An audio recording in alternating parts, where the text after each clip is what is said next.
Bonjour, je suis Timothée Berton, je suis le fondateur de l'application de prière YouPray et coproducteur du podcast Il était une fois la Bible. Je vous invite à nous retrouver dès aujourd'hui pour vivre notre retraite de l'Avent 2024.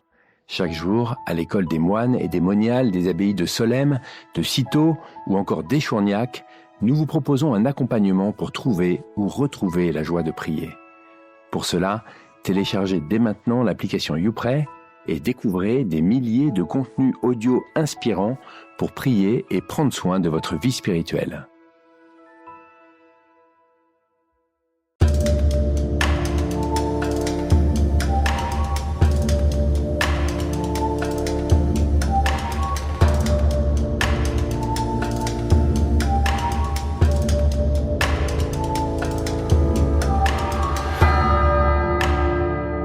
Bienvenue dans le podcast « Il était une fois la Bible ».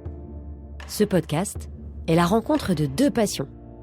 YouPray, l'application audio qui accompagne votre vie spirituelle quotidienne, et Bibliapédia, l'association qui cherche à faire connaître et aimer la Bible.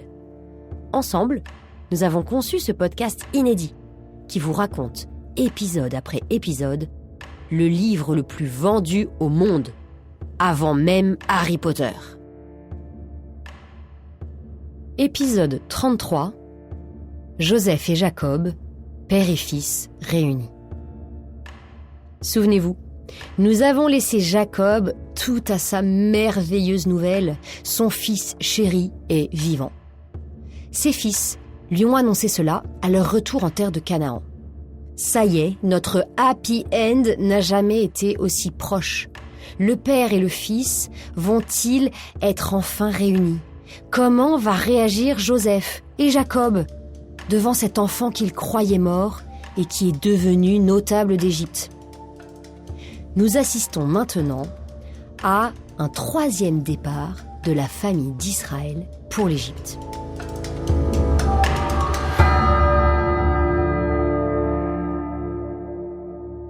Nous sommes au chapitre 46 de la Genèse. Je lis. Jacob se mit en route avec tout ce qui lui appartenait. Arrivé à Beer-Shéba, il offrit des sacrifices au Dieu de son père Isaac. Et Dieu parla à Israël dans une vision nocturne. Il dit : « Jacob, Jacob !» Il répondit : « Me voici. » Alors, voyez ici comme Jacob est revenu à la vie. Il est redevenu capable d'entendre la voix de Dieu et de lui obéir. Il offre aussi un sacrifice dans un lieu très particulier. Qu'y avait-il à Beer-Shéba ? C'est là où son père Isaac a vécu une bonne partie de sa vie. Or, la particularité d'Isaac est de ne jamais être sorti de terre promise. Et justement, au moment où Jacob s'apprête, lui, à quitter la terre promise, il se demande peut-être si c'est une bonne idée. Après tout, souvenez-vous, il a déjà passé 20 ans en Mésopotamie chez son oncle Laban. En fait, Jacob veut être sûr que c'est bien la volonté de Dieu. Alors, il invoque Dieu sur le lieu où a vécu Isaac. Et Dieu l'appelle, tout comme il avait appelé Abraham au moment où il allait sacrifier son fils. La réponse est identique. Le point commun est donc une situation où le rapport entre un père et son fils est concerné. Et Dieu va rassurer Jacob. Écoutez. Dieu reprit : « Moi-même, je suis Dieu, le Dieu de ton père. Ne crains pas de descendre en Égypte, car là-bas, je ferai de toi une grande nation. Moi-même, je descendrai avec toi en Égypte.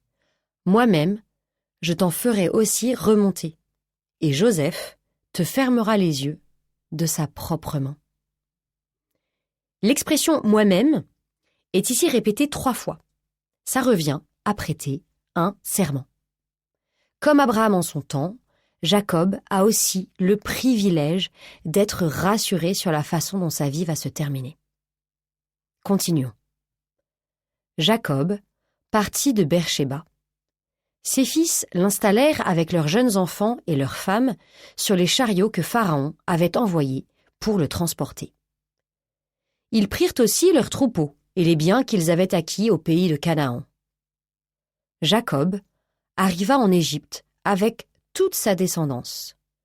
Le total des personnes de la maison de Jacob qui vinrent en Égypte fut de 70. Alors ici, le chiffre 70 est un chiffre symbolique qui signifie la totalité. On peut donc comprendre que c'est bien le peuple tout entier qui descend en Égypte. Je continue. Jacob avait envoyé Juda en avant vers Joseph pour préparer son arrivée dans le pays de Goshen. Petite parenthèse, Juda se détache encore une fois comme le meneur. Fermons la parenthèse.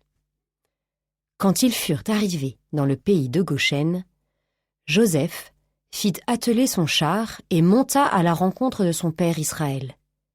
Dès qu'il le vit, il se jeta à son cou et pleura longuement dans ses bras.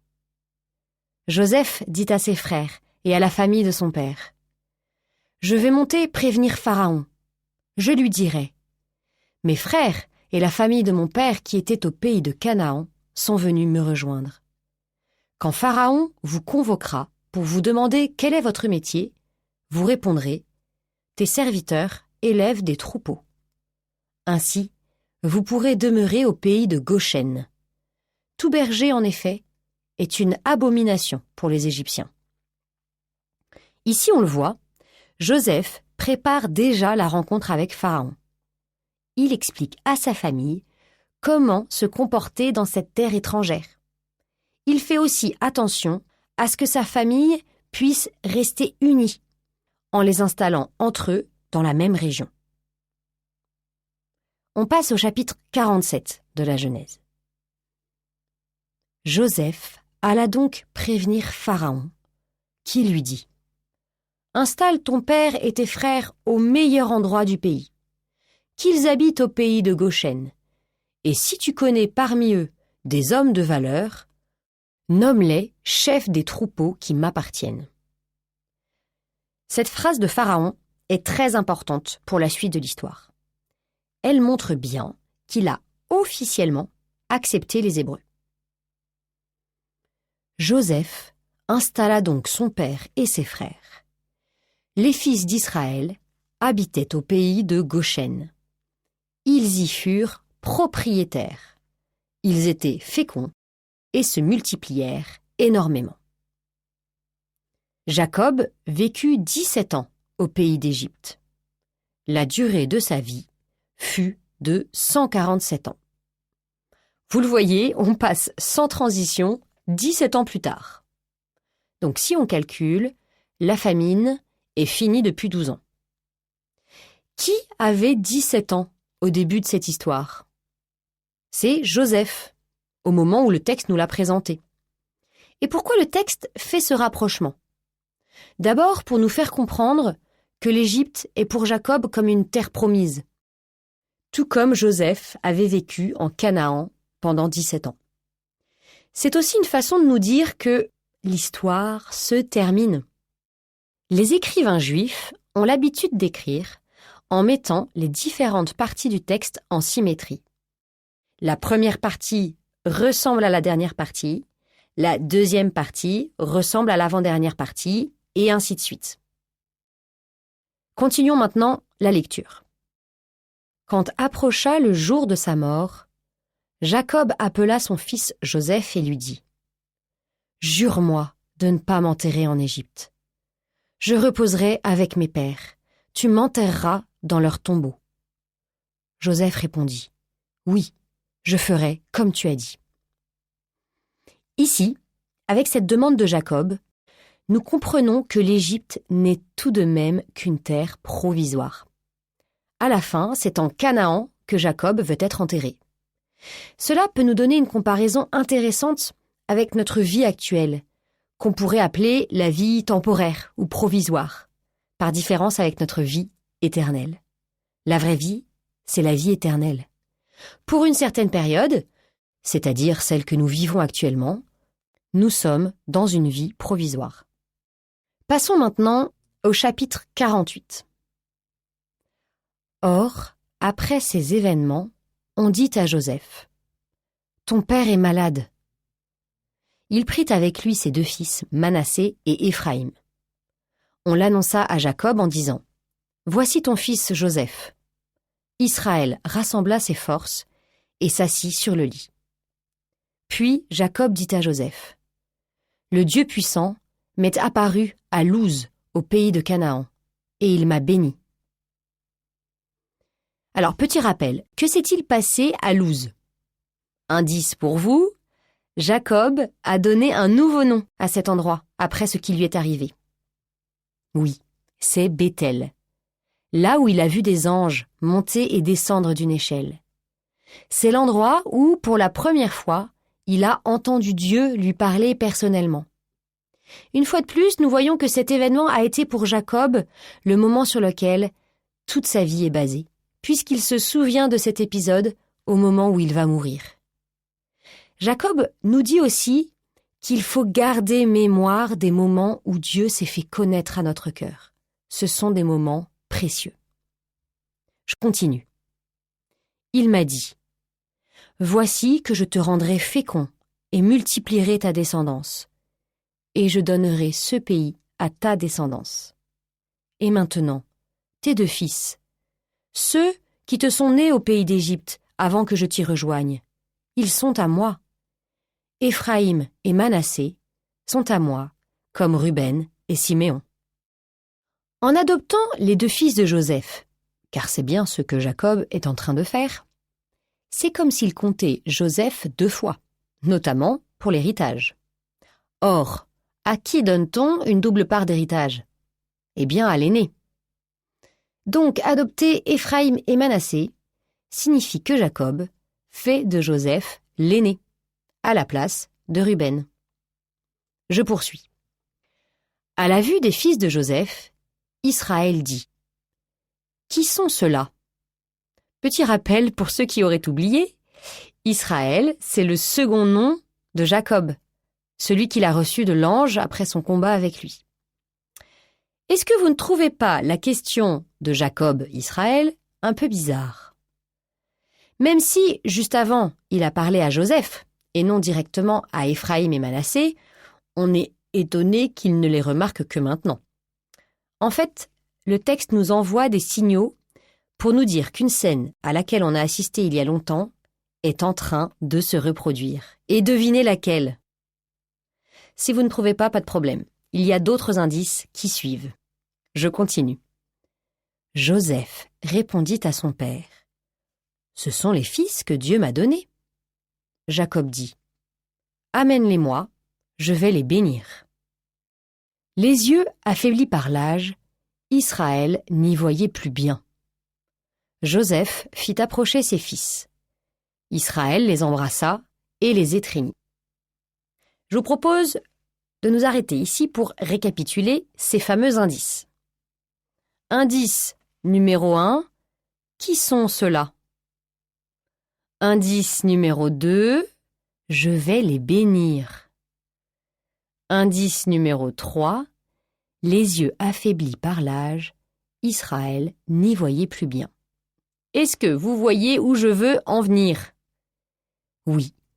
Ces 3 phrases rappellent le moment où Isaac, devenu vieux et aveugle, s'apprête à bénir son fils Ésaü. Or, il y a à nouveau 2 fils à bénir. Du coup, allons-nous être confrontés au même problème de priorité ? Rappelons-nous ici que Manassé est l'aîné et Éphraïm le second. Reprenons la lecture. Joseph prit ses 2 fils, Éphraïm à sa droite, c'est-à-dire à la gauche d'Israël, et Manassé à sa gauche, c'est-à-dire à la droite d'Israël. Il les fit s'approcher de celui-ci. Israël posa sa main droite sur la tête d'Éphraïm, qui était le cadet, et sa main gauche sur la tête de Manassé. Il avait croisé ses mains. En effet, si Éphraïm est à la gauche d'Israël, mais que Israël pose sur lui sa main droite, c'est bien qu'il croise les mains. Nous touchons ici à la limite du podcast. La Bible est souvent écrite de manière furieusement visuelle, et là, je n'ai que la parole pour vous expliquer ce qui se passe.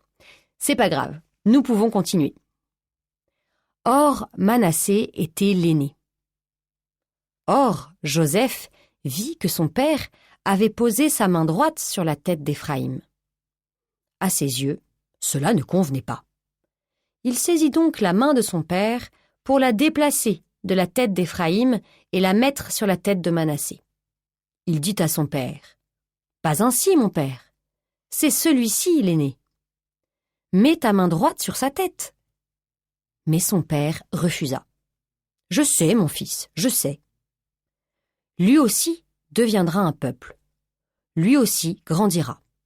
Toutefois, son frère cadet sera plus grand que lui. Il aura pour descendance une foule de nations. On s'arrête ici. Alors, quelle est la signification de cette histoire un peu étonnante de mains croisées ? En fait, il y a un message magnifique. Jacob, qui est maintenant à la place où se trouvait son père Isaac, reconnaît que c'est bien Dieu qui avait permis à l'époque qu'il soit béni à la place de son frère Ésaü. Il ne suffisait pas que son père Isaac soit aveugle et que sa mère Rebecca soit rusée. En effet, dans l'épisode que nous sommes en train de lire, Jacob, à son tour, est aveugle, et Joseph veut contrecarrer ses plans. Nous découvrons aussi une façon dont Dieu s'exprime. Parfois, il parle, parfois il se révèle dans des visions ou des songes, et parfois aussi il annonce, il prophétise ce qui va se passer par des actes. Ici, ce sont les mains croisées qui sont utilisées comme un message. Il y a une deuxième chose magnifique. Joseph, lui, proteste. Mais étonnamment, pas ses enfants. Eux aussi sont sortis de la logique de concurrence des générations précédentes. Jacob va maintenant élargir sa bénédiction à tous ses autres enfants. Pour la première fois, ce n'est pas un des enfants qui est choisi, mais toute la famille. Même si certains auront une place particulière, c'est ce que nous verrons par la suite. Vous le voyez, avant de mourir, Jacob met les choses dans l'ordre que Dieu lui indique. Mais ce n'est pas encore fini. Il lui reste de nombreuses bénédictions à prononcer avant de pouvoir s'éteindre en paix. C'est ce que nous verrons dans notre prochain épisode.